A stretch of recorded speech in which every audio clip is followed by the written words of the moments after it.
Hello，大家好，欢迎回到我的频道，我是 A 莉。那今天呢是又要来跟大家分享最近入手的一些好东西，有旅行必备的可以节省空间的压缩神器，还有呢是 Sephora 8折使用了一段时间下来，觉得让自己皮肤变得更好、更稳定的一整个护肤 routine 的分享，以及当然不能少的就是时尚类别的，比如说好看的配饰、帽子、鞋子，以及在 Zara 找到的乌马王平替。那今天的视频呢，也是有一个抽奖，大家一定不要忘记去多多参与哦。老规矩，所有视频里面出现的单品，包括我们找到的折扣码，都会整理好放在视频下方的信息栏里。开始观看之前，不要忘记右下角 CC 打开字幕。那我们就开始吧。首先是这一件是来自 C New York 的一件夹克外套。那其实 C New York 这个品牌，我大概在2年前吧，我有买过他们家的这一件毛衣拼接衬衫的一个假两件，那件也是每次穿的时候呢，都会被很多人问链接。那这个品牌呢，他们就是以这种比较浪漫的民族风格而闻名的，就是会有这种手工刺绣或者是钩针蕾丝的元素存在。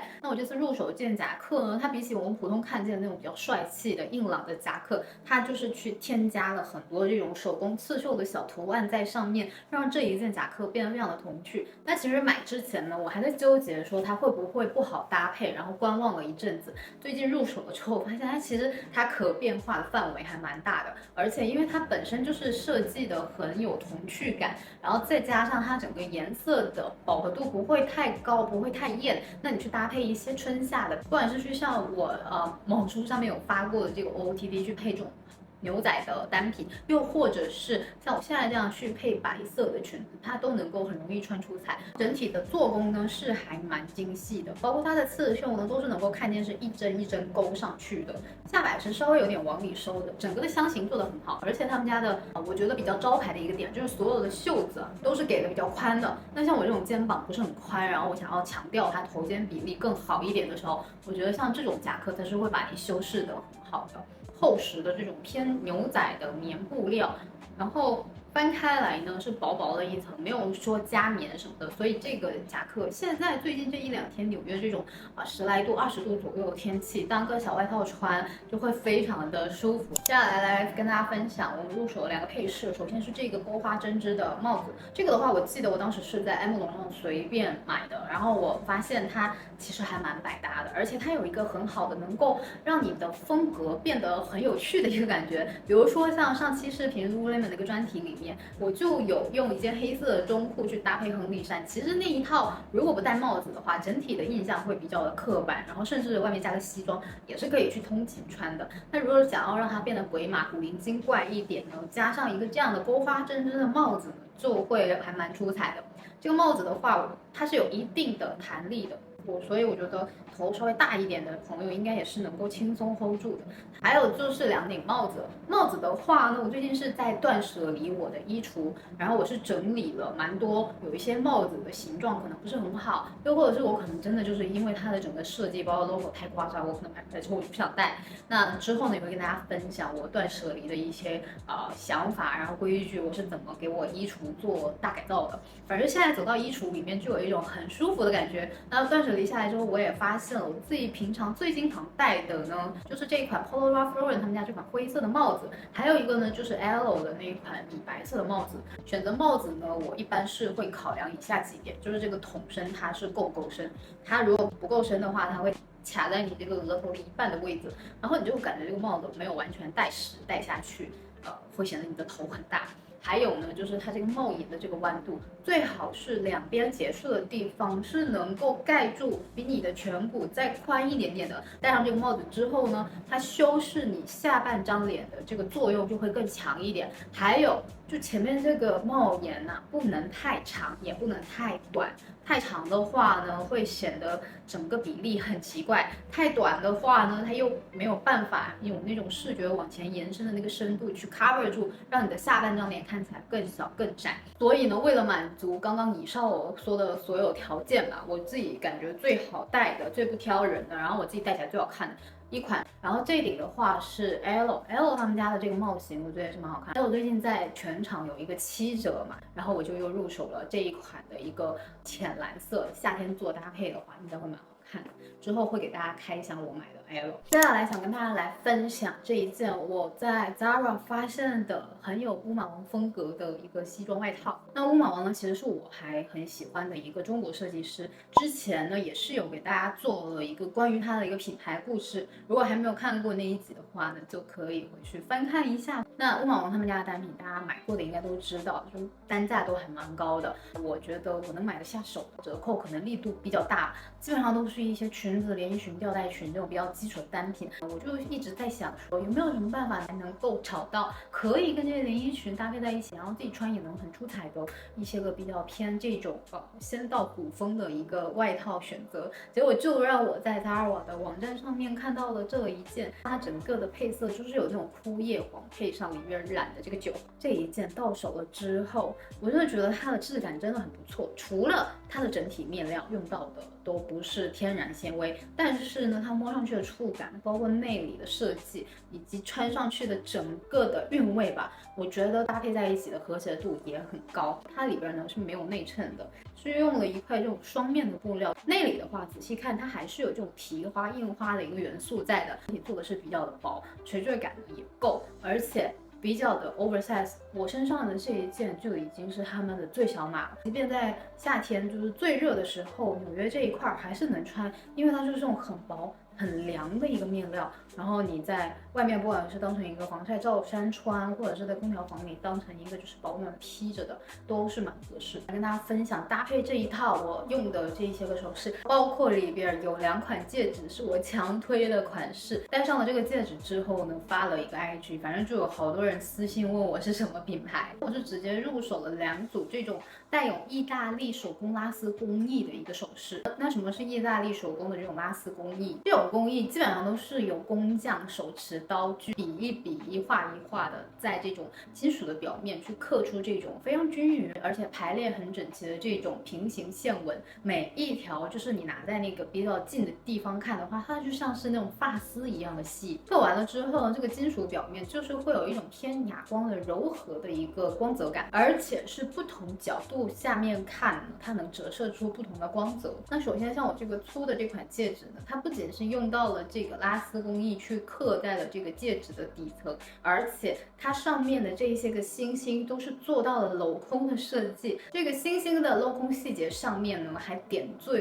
去点缀了闪石，金银镶嵌。那这样子的话呢，不管你身上的衣服或者是皮带、包包，你就不用再去想说我今天是要带金色的配饰还是银色的了，它金银都有，就可以很好的去做一个呼应。除了这个戒指之外呢，我还去入手了他们的这个小耳环的一个形式，整个呢就是这种我很喜欢的这种圈圈耳环，但是用到了还是这种拉丝的工艺做底，再用星星去做一个点缀。那还有一个类似款的，就是我现在耳朵上戴的这个耳钉啊，它是这种半圆圈形状，没有整个包裹起来，偏四叶草星星的一个设计。这个的尺寸呢就会比刚刚那一款耳钉再更小一点点，耳垂小的姐妹就可以入手这一款。那除了我现在手上戴的这个宽版的戒指这个系列之外呢，他们家还有出了一个更高阶的拉丝工艺的戒指。拉近看它的这个拉丝的整个的纹理，然后包括每一条丝的间隔是会比刚刚说的这一款要再更窄一点，更密一点。那这一款呢戴上去之后呢会更秀气一点，除了用到的这种手工的拉丝工艺之外呢，它还在上面点缀了这个闪石，有一个小太阳的形状。这一款呢直接就是跟 Buccellati 售价$7000的那款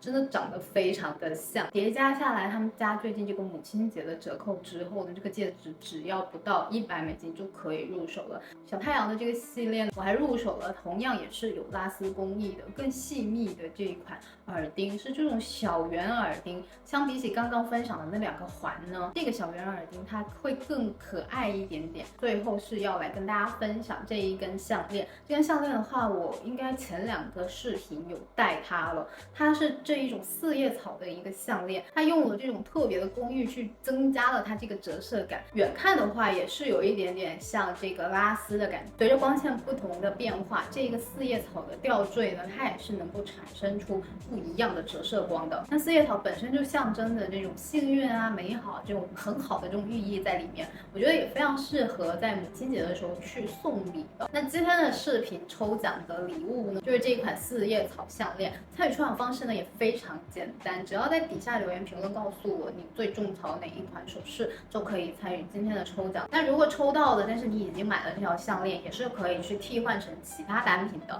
那斐多玛他们家呢，母亲节也是有一个比较划算的折扣的，我会把折扣信息都整理好，放在视频下方的信息栏里。那搭配这一套的用到的鞋子就是这一双，这一双的话是我最近入手的第3双乌马航的鞋子，因为之前入手了一个高跟低跟的芭蕾舞鞋款式，这次就想着要不要去尝试一下他们家这种比较像尼姑鞋的一个设计吧。前面的鞋头呢是这种斜的方形鞋头，穿上去的话呢，我觉得是对髋脚比较的友好的，它整体的空间就会给的比较大。然后开口的话呢是这种 V 字开口，会让你的腿显得比较的修长。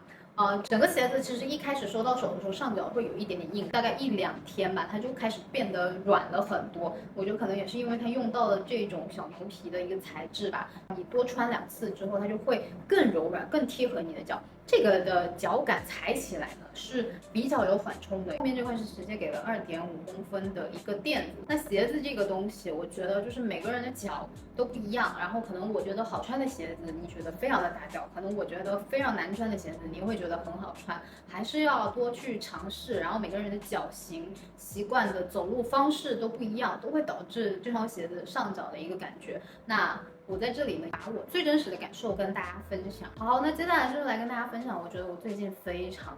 满意的一个皮肤状态总结下来的一个护肤 routine 吧。那之前 Sephora 的折扣呢，就是直接买了一堆，然后分享在群里面了。那这些单品用到现在大概也是有3周左右的时间，我是明显觉得我这段时间的皮肤变得非常的好，即便是我可能熬夜2-3点才睡觉，当然大家这样不要学我。但是就是可能太忙了没睡好，第2天起来皮肤还是依旧保持在一个很好的状态，妆效出来呢也比较丝滑。那我也是在分享护肤品之前跟大家就是大致的说一下我的一个肤况，混合偏干的一个肤质。现在冬天的时候可能就是整个是一个干皮，然后会有那种干到掉屑屑的那种感觉，而且非常容易泛红敏感，再加上可能因为我不长痘，但是呢用太过厚重的产品的时候会长闭口，会有一粒一粒的，整个皮肤的一个平滑度都不是很好。那首先一个就是这个 Biosense 的一个爽肤水，它里面呢是有添加了2%的一个水杨酸。那这个2%的水杨酸呢，它就能够很温和的去帮我处理一些闭口啊，然后包括油脂堆积、毛孔堵塞的一个问题。这样的话呢，我后续再去上任何比较营养的，不管是精华或者是面霜的话，它都能够很好的被吸收。那用下来确实是发现皮肤的一个平整度是要好不少。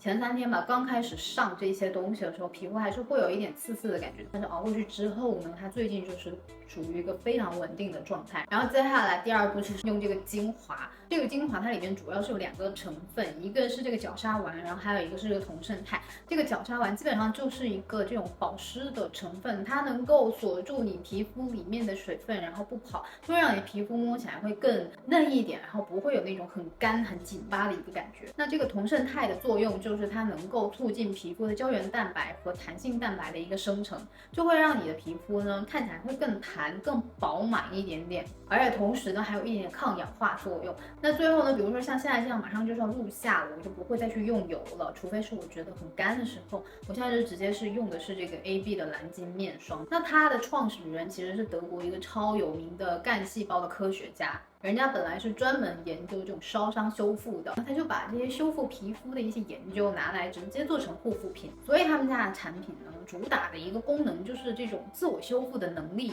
不是单纯的就是你外表看上去很好，但是底子很不行，就是从里到外去解决你皮肤的一个看上去不好的问题。而且呢，像他们这个 AB 面霜呢，主打的就是有这个非常厉害的 TFC8 这一个成分。那这个 TFC8 呢，其实就是氨基酸加上维生素以及皮肤天然存在的一些小分子。简单来说，它就像是一个导航仪，一个营养包，能够告诉你的皮肤啊，去这，然后干这个事情，干这个事情，然后自己呢就会修复好。那 AB 的这个蓝肌面霜呢，它是有2种不同的版本，一个是 The Cream， 还有一个是 The Rich Cream， 它是有这2个的一个小 size 的一个套组，我就直接入手回来了。用下来我发现 Rich Cream 会更适合你皮肤偏干的一个肤质，然后包括在可能冬天这种比较干燥的季节去使用，会比较的油润，比较的舒服。那如果你是混合偏油的话呢，可能是 The Cream 会更适合，在夏天的话也会更清爽。我准备接下来马上到这个炎热的夏天，我也是回购了一个 The Cream 的大 size 的包装来进行使用。除了固定用这一套护肤品之外呢，我还会做的一个动作就是照灯。照灯这个事情应该在我频道里面说了很多遍了，我真的很喜欢照灯，而且现在这个照灯也比之前要方便很多，它是可以睁眼的，所以你照灯的时候是可以去干任何你想干的事情，完全不会说我被箍在那里10分钟。照完灯之后呢，我再去上护肤品的时候，我会觉得它吸收的更快，容易出油，也不容易乱长东西，然后皮肤也不会太暗沉，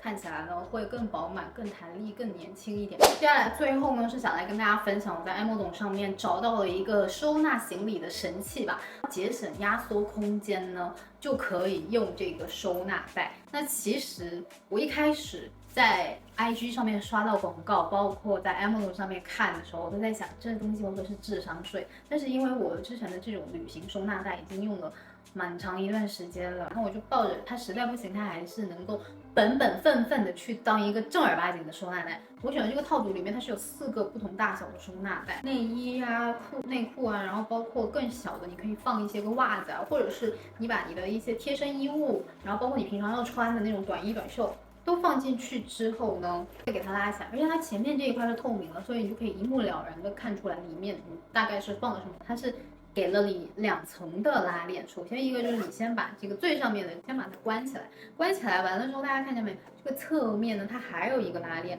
然后你那些衣服啊，不是都装进去了之后嘛，装满了，你就开始这样通过这一个拉链去把整个压缩袋变成扁扁的一截，这样的话你行李箱就可以再多放2、3个了。那衣服嘛，它其实就还蛮蓬松的，它就是通过挤压，然后把本来可能很大一坨的衣服变成扁扁薄薄的，放在行李箱里超级不占地方，能够让你的行李箱里面的这个容纳的这个东西可以再多放1套衣服或者2套衣服吧。反正我个人是觉得这个东西它真的不是智商税，用起来的感觉也很好，而且它这个拉链呢真的还蛮顺滑的。像这个收纳袋我都是直接跟脏衣服一起丢进洗衣机里面洗的，也是没有任何问题的。烘干之后呢，它的整个拉链条都还是在的，也没有变形的一个问题。好，那以上呢就是今天视频跟大家分享的我最近发掘的一些好东西吧，然后一定不要忘记去参与抽奖哦，一定别关注我的频道，你的每一次互动都是我更新的最大动力。再一次感谢你的收看，我是Elin，我们下期视频再见，拜拜。